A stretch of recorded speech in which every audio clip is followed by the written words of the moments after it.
Hey guys, आज का topic Hindi में होगा और आज का टॉपिक मैं बोलने वाला हूँ बेसिकली टूथ में पस क्यों होता है, why there is pus discharge from the tooth, what are the reasons which can cause it, so what are the common reasons, what are the different kind of medicines which we need to take, what are the precautions we need to take, how can we maintain so that we can maintain a very good and oral hygiene and periodontal status of the tooth.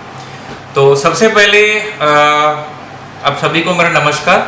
और जिन लोगों को दांत में problem होती है तो ज़्यादा से ज़्यादा इंडियन जो पॉपुलेशन है, मतलब कि मैं ज़्यादा लोगों की बोल रहा हूँ कि 70% इंडियन पॉपुलेशन है, पहले घरेलू नुस्खे ट्राई करते हैं।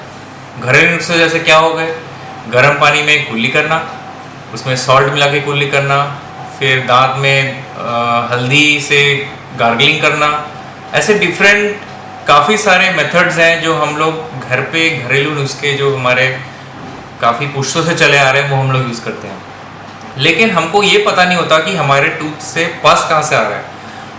सबसे पहले तो ये सवाल उठता है कि जब पस निकलता है टूथ से तो पता कैसे चलता है कि पस है।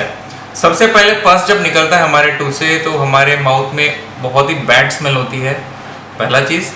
दूसरी चीज़, जो आपके मुंह का टेस्ट है वो हो जाता है पूरा सॉल्टी। तो अगर आपको फाउल स्मेल हो और मुंह का जो टेस्ट है बदल जाए और कुछ भी खाने की इच्छा ना हो, जब भी कुछ खाना खाए तो पेन हो रहा हो, तो मतलब समझ लीजिए कि आपको टूथ में इन्फेक्शन है जिसकी वजह से पस हो रहा है।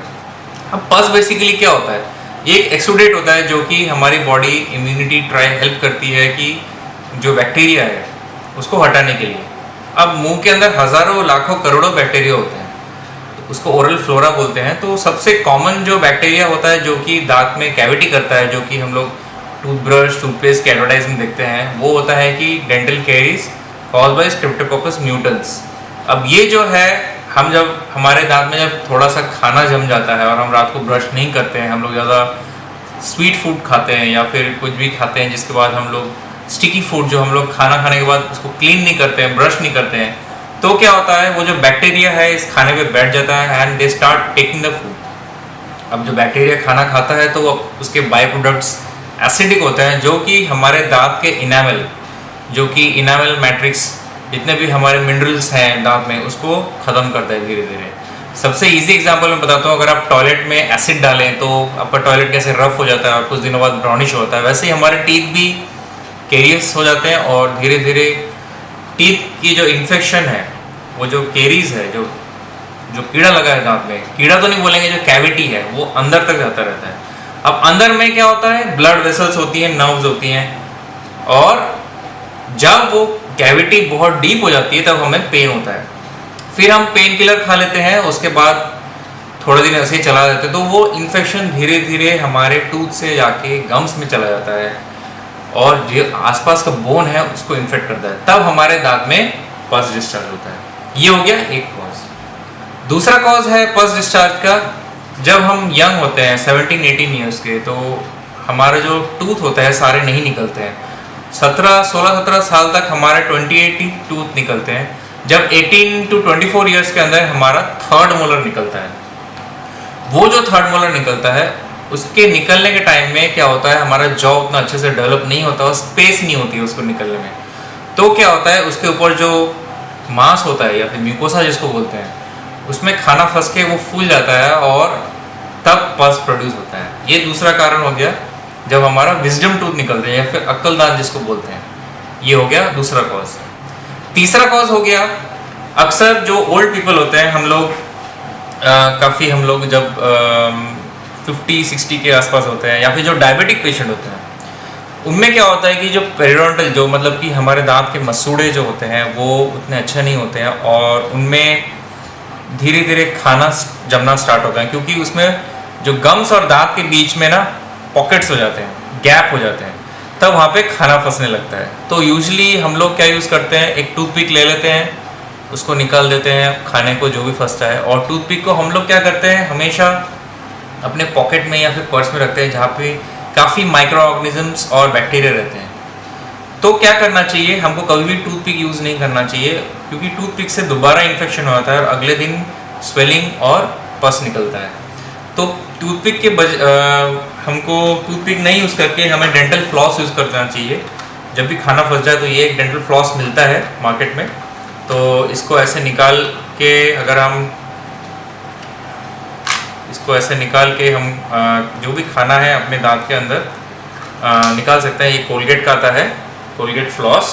तो ऐसे एक आपको धागा जैसा मिलेगा, उसको ऐसे हाथ में रोल करके जो भी खाना आपके दांत में फंस जाए उसको निकालना पड़ता है इससे। तो ये हो गया कोलगेट फ्लॉस। तो ऐसे काफ़ी कंपनी जो फ्लॉस बनाती हैं, स्टीम फ्लॉस, कोलगेट फ्लॉस, ऐसे बहुत सारी कंपनीज हैं। तो ये मेन 3 कारण होते हैं पस फॉर्मेशन के।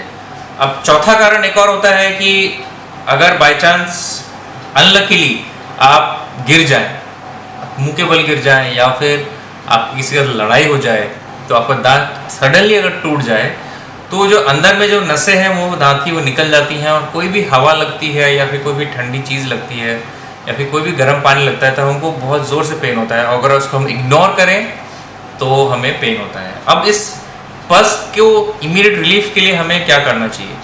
पस की इमीडिएट रिलीफ के लिए सबसे पहले तो अगर डेंटिस्ट अवेलेबल नहीं है या फिर रात को हुआ है आपको पेन, तो सबसे पहले हमको जो मैक्सिमम चीज़ जो लोग गलती करते हैं वो आइदर अपने दांत के ऊपर अमृतांजन लगा लेते हैं या फिर गरम सेक जो होता है या फिर कोई बाहर से गरम सेक दे देते हैं, जो कि बिल्कुल गलत है।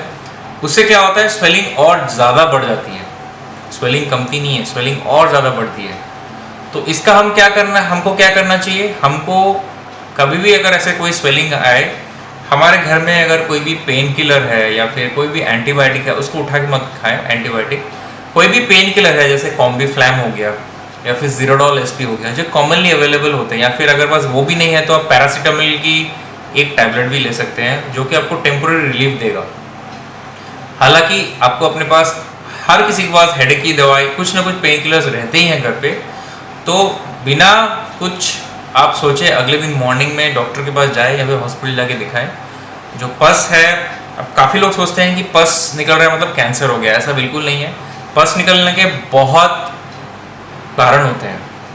तो पस निकलना मतलब मुंह का कैंसर नहीं होता है, और कैंसर के टोटली अलग सिम्टम्स हैं। तो कैंसर के क्या क्या सिम्टम्स हैं वो मैं आपको किसी और वीडियो में बताऊंगा। तो आज के लिए इतना ही। आई होप ये शॉर्ट वीडियो जो जनरल पब्लिक है उनको पसंद आएगा और उनको अच्छा लगेगा। अगर अच्छा लगेगा तो प्लीज़ लाइक करिए और मेरे चैनल को सब्सक्राइब करिए। एंड अगर कोई डाउट है तो इंस्टाग्राम में sai_dental मेरा आईडी है, उसमें जाके आप कोई भी सवाल आप मुझसे पूछ सकते हैं, तो उसका आंसर मैं आपको दूंगा। तो have a very great day and stay safe from corona virus. जितना हो सके घर पे रहें अभी। Take care.